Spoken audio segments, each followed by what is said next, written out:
With clearly way too much time on my hands, here's a special edition of Talking Ball.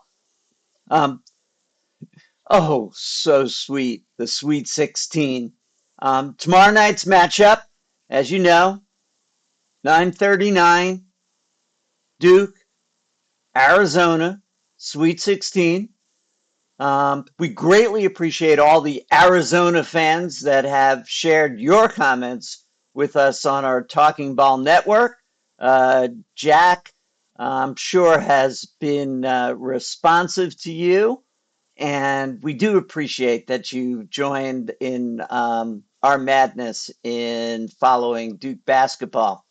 Um, we will be with you after tomorrow night's game. It's going to be late. You can join us in the chat. It'll be 9:39 tip-off, 11:39. 12. We probably won't be on until 12.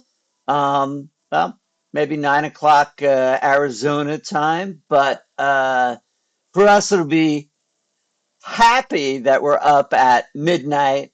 And to you Arizona fans, sorry, but I think we know how this one's going to turn out. But let me start with a little history of Duke and Arizona in the Sweet 16, and then in particular, the Duke-Arizona rivalry. Duke's made it to the Sweet 16 32 times since 1960. Back in 1960, there were only 25 teams that made up the tournament.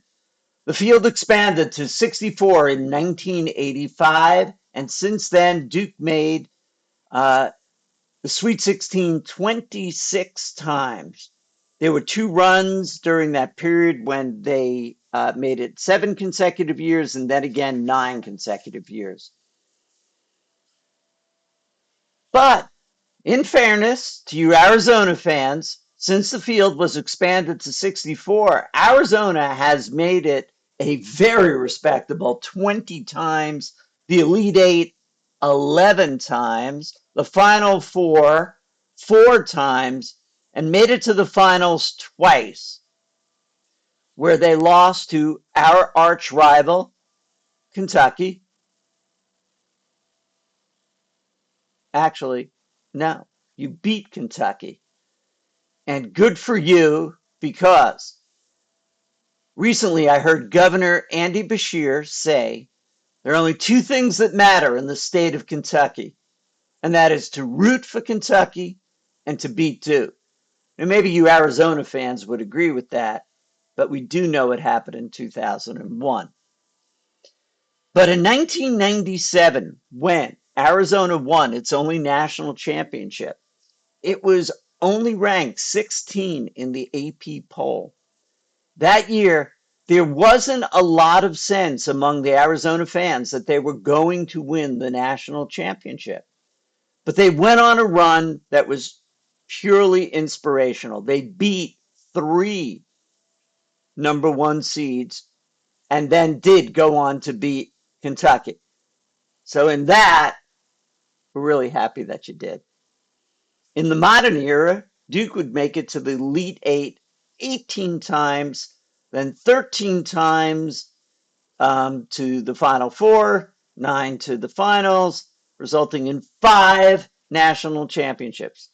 And Arizona has 1. One footnote: before 1985. 1978, I was actually at the Final Four and the finals.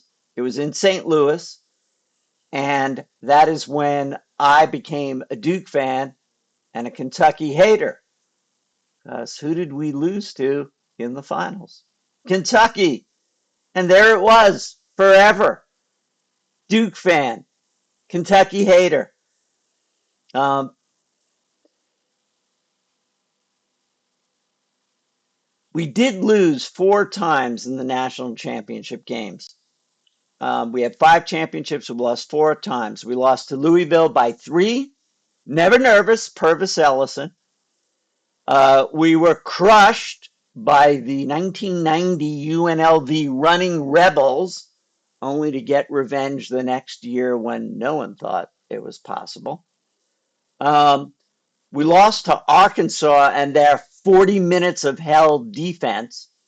And my wife will never let me forget that in 1999 we lost to UConn by 3. But I'm getting way ahead of myself by talking about the finals. So let's go backwards for Duke and talk about some Sweet 16 wins and losses. In 2024, we beat Houston when, unfortunately, Jamal Shead got injured, eventually to lose to NC State in the Elite Eight. In 2022, we beat Texas Tech 78-73, eventually to lose in the Final Four to our dreaded in-state rival, North Carolina. In 2019, we beat Virginia Tech 75-73. 2016, lost to Oregon 82-68. 2015 beat Utah 63-57 in the Sweet 16. And that is memorable because that was Coach Shire's year to win the national championship over Wisconsin. 2013, we beat Michigan State 71-61. And that brings us to the all-important 2011 Sweet 16 game, which is the only time that Duke played Arizona in the Sweet 16. Who could forget that matchup? All right, we Duke fans can forget it. But we did lose to Arizona in the Sweet 16. And so in some ways, this is a revenge game for us. But we'll get to that later. 5 national championships, one of which came against, that's right, 2001, when we beat Arizona in the finals. And there was a little controversy in that win. But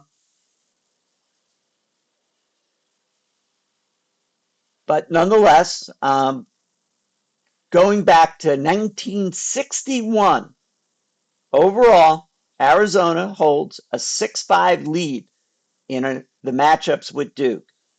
Arizona had recently won 3 in a row in 2023, 2013, and 2011, that Sweet 16 game, until Duke beat them this past November. Clearly, Arizona is out for revenge for the 69-55 loss in November. And as Jack and I did in our regular Talking Ball update, we previewed that game, the matchups, and why Arizona is out for revenge and why both teams are really completely different. I encourage you to go listen to that on YouTube. And if you can't, it's also available wherever you listen to podcasts. Back to 2011, though. Arizona was then coached by Sean Miller, now the newly minted coach of Texas. Welcome to the SEC, where every night is quite a matchup. In 2011, Arizona came out on top, 93-77. Derek Williams led Arizona with 32 points, 13 rebounds. And then, as I mentioned, the only other matchup in the tournament was between Duke and Arizona in 2001, and this one was for the national championship. Duke won by 10. Arizona fans will remember it for the controversy of Jay Will riding the back of Arizona's Jason Gardner as the players chased a loose ball.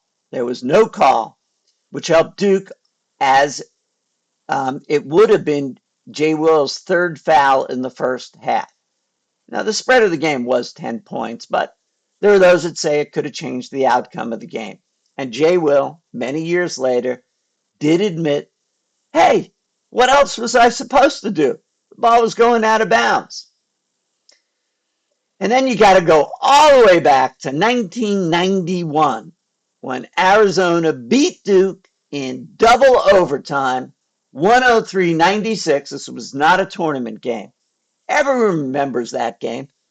Duke getting not quite the right call in overtime when Greg Kubek's 3-pointer was changed to a 2 during the first overtime. And it was a crew of Pac-10 referees. Needless to say, Coach K had a few choice words for that call. So, with the overall series between the two schools at 6-5, Arizona leading, a chance for Duke to tie it, with Caleb Foster and company looking to avenge the loss earlier this season, with Duke having lost in the Sweet 16 to Arizona, and with the history of Duke winning one of its national championships by beating Arizona, there is a lot of history riding on the outcome of tomorrow night's game. Remember to like this episode of Talking Ball, share it with a friend, and most of all, subscribe to the channel as we march to 1,700 subscribers. See you tomorrow night after the game when Duke wins. You didn't think I'd say anything else. And I'll be with my partner, Jack, and we'll break down the highlights of that game. Thanks for tuning in.